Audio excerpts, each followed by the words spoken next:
আমি এমন একটা পর্যায়ে এসে দাঁড়িয়ে আছি যেখানে আমি কিছুই করতে পারতেছি না। না পারতেছি পরিবারের মানুষের স্বপ্ন পূরণ করতে, না পারতেছি নিজের স্বপ্নগুলো পূরণ করতে।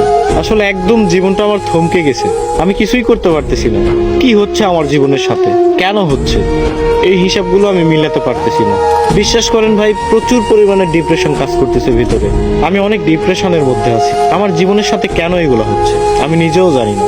তবে একটা জিনিস কি, কোনো কিছুর হিসাব আমি মিলাতে পারতেছি না। একটা সময় ডিপ্রেশন কি জিনিস জানতাম না, এখন জানতেছি।